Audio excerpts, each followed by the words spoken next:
এই প্রশ্নপত্র ফাঁসের মধ্য দিয়া এই চোরগুলা যারা প্রশাসনের বিভিন্ন জায়গায় বিসিএস কর্মকর্তা বা বিভিন্ন হিসাবে বসে আছে তাদেরকে ত্বরিত তাদের নাম সবার সামনে নিয়ে আসতে হবে। সবচেয়ে বড় চোর দুর্নীতিবাজ কোটাটা হচ্ছে গিয়ে বাংলাদেশের বড় কোটা। এই কোটার বিরুদ্ধে আন্দোলন করলে সব জিনিস সুবিধা আমরা পাইতাম।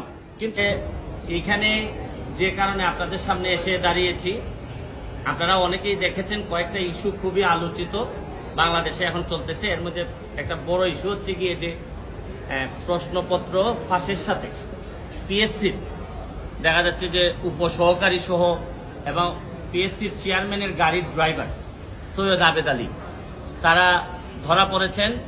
সৈয়দ আবেদ আলী সাহেবের স্টেটমেন্ট আমি দেখলাম, দেখে উনি বলছেন যে এই প্রশ্নপত্র ফাঁসের যে টাকাটা ইনকাম করছেন এটা নাকি আল্লাহর রাস্তায় ব্যয় করছেন।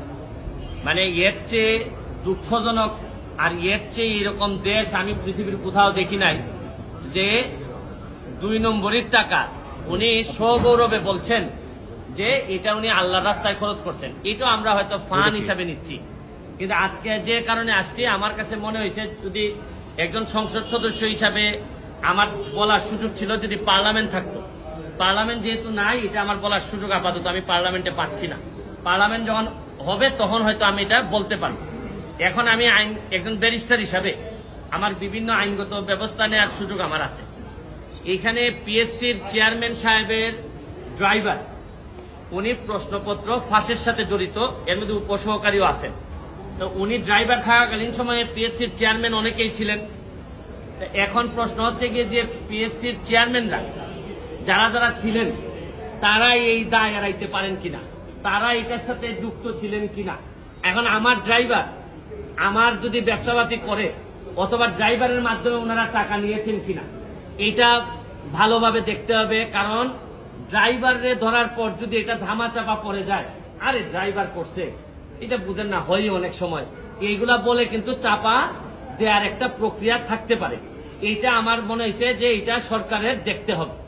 সেকেন্ড হচ্ছে কি, যে কারণে আমি মেইনলি আমার কাছে মনে হয়েছে যে এই প্রশ্নপত্র ফাঁসের কারণে সেই 33তম বিসিএস থেকে 33তম বিসিএস থেকে 46 পর্যন্ত এই পর্যন্ত উনার মাধ্যমে অনেকেই সরকারি চাকরি পেয়েছেন, বিসিএস কর্মকর্তা হয়েছেন এই প্রশ্নপত্র ফাঁস করার মধ্য দিয়া।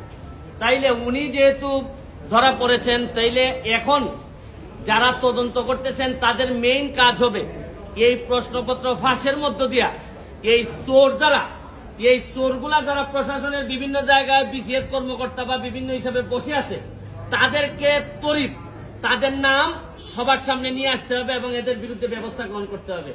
আমিও তো বলি মাঝে মধ্যে অনেক সরকারি কর্মকর্তা, ইভেন ডিসি ধরেন অনেক বড় বড় কর্মকর্তা, এদের কথাবার্তা আমার শুনলে মনে হয় যে আরে এত ইনকম্পিটেন্ট একটা লোক ডিসি হয় কিভাবে, একটা ইনকম্পিটেন্ট একটা লোক ইয়নো হয় কিভাবে। আমি যখন দেখি তখন আমার হিসাব মিলে না। এখন আইসা ওই সৈয়দ আবেদ আলীর মাধ্যমে আমার কিছু হিসাব মিলতেছে।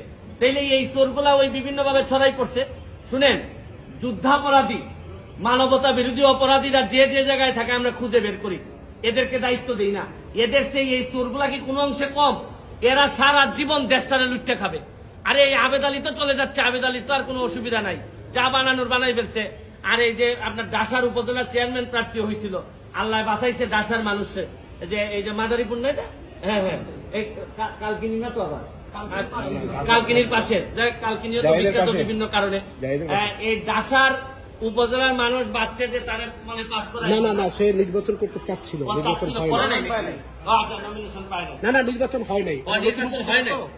তার কাছে যে মেকানিজম ছিল তাতে আল্লাহ মাহবুব জানে হয়তো নির্বাচন হলে পাশও করে যেত।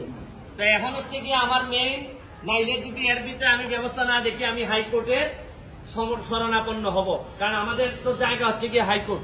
যদি এই ব্যাপারে ব্যবস্থা গ্রহণ না করা হয়, কার আমলে এই ড্রাইভার সাহেব ছিলেন, পিএসসির চেয়ারম্যান, তাদের এইটার দায়িত্ব আছে কিনা, তারা এটার সাথে জড়িত কিনা।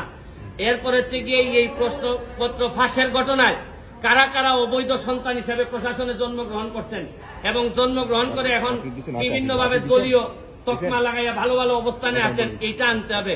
শুনেন, কোটার জন্য আন্দোলন করে ছাত্ররা, সারা বাংলাদেশের মানুষ কোটার জন্য আন্দোলন করতেছে, কিন্তু এরা কি জানে যে সবচেয়ে বড় কোটা তো হচ্ছে গিয়ে চোর কোটা।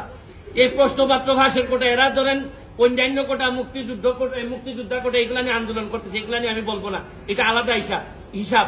কিন্তু জানে না, এরা যদি জানতো যে সবচেয়ে বড় চোর দুর্নীতিবাজ কোটাটা হচ্ছে গিয়ে বাংলাদেশের বড় কোটা, এই কোটার বিরুদ্ধে আন্দোলন করলে সব জিনিস সুবিধা আমরা পাইতাম।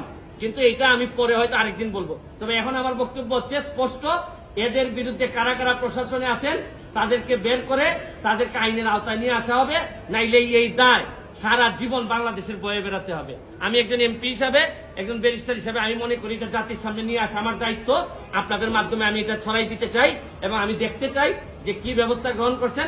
নাইলে আমি মাননীয় প্রধানমন্ত্রীর কাছে প্রয়োজনে যাব, মাননীয় চিফ জাস্টিসের কাছে যাব, কারণ এইভাবে একটা দেশ চলতে পারে না। চেয়ারম্যানরা জড়িত ছিল কিনা এগুলো ওনারা নিজেরা কিভাবে করলো, প্রশ্ন যাতে পরবর্তীতে আউট না হয় এগুলা নিয়ে তদন্ত হোক। পিএসসি কিভাবে নিজে প্রটেক্টেড হবে এইটার জন্য তদন্ত কমিটি করে তারা তাদের প্রোটেকশন বাড়ায়। কিন্তু এর আগে কারা কারা চোর ছিল, দুর্নীতিবাজ ছিল, বাটপার ছিল, এগুলা বের হয়ে আসা জরুরি সবচেয়ে বেশি। Thank you.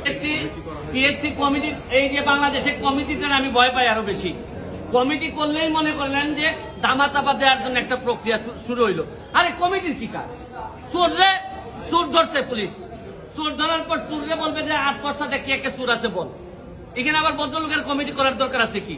পিএসসি হোক, টিএসসি হোক, যত এসসি হোক না কেন, চোর যারা যারা বলবে এই জায়গায় পুলিশ যাবে।